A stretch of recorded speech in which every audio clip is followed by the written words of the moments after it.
National crush south to north back to back సినిమాలు చేస్తున్న రష్మిక ఎంత సక్సెస్ కొడుతోందో అంతే ట్రోలింగ్ కూడా ఫేస్ చేస్తోంది.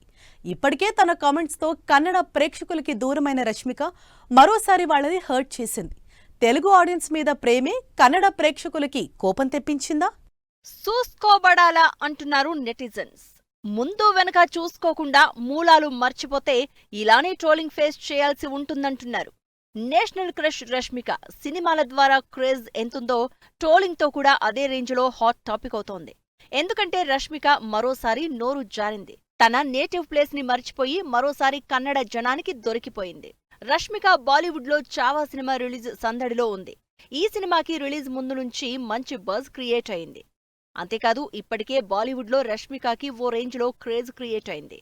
ఆ ప్రేమకి తెగ ఇంప్రెస్ అయిన రష్మిక, నేనెక్కడో హైదరాబాద్ నుంచి వచ్చాను, అయినా సరే నా మీద ఇంత ప్రేమ చూపిస్తున్నారంటూ ఆడియన్స్ ని ఉద్దేశించి రష్మిక చేసిన కామెంట్స్ ప్రస్తుతం ట్రోలింగ్ కి కేర్ ఆఫ్ అడ్రస్ అయ్యాయి. రష్మిక బేసిక్ గా కన్నడ అమ్మాయి, అలాంటిది కర్ణాటక నుంచి వచ్చాను అని చెప్పకుండా హైదరాబాద్ అని చెప్పడం, అందులోనూ కన్నడని అస్సలు మర్చిపోవడంతో కన్నడ ఆడియన్స్ హర్ట్ అయ్యారు. దాంతో సోషల్ మీడియాలో ఏకిపారేస్తున్నారు. ఎక్కడ్నుంచి వచ్చామన్నది మర్చిపోతే ఎలా, హైదరాబాద్ ని కర్ణాటకలో ఎప్పుడు విలీనం చేశారంటూ రకరకాల కామెంట్స్ తో ట్రోల్ చేస్తున్నారు.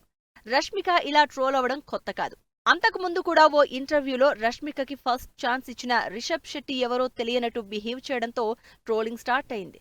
రష్మిక సొంత సినిమా ఇండస్ట్రీ అయిన కన్నడని లైట్ తీసుకుందని, అవమానించిందని బాగా కాంట్రవర్సీ ఫేస్ చేసింది రష్మిక. ఆ తర్వాత రష్మిక క్లారిటీ ఇచ్చినా నెటిజన్స్ మాత్రం అంత ఈజీగా వదిలిపెట్టలేదు రష్మికని. ఇప్పుడు మరోసారి కన్నడని లైట్ తీసుకుందని నెటిజన్స్ ఫీల్ అవడంతో ఇప్పుడప్పుడే ట్రోలర్స్ రష్మికని వదిలిపెట్టేలా కనిపించడం లేదు.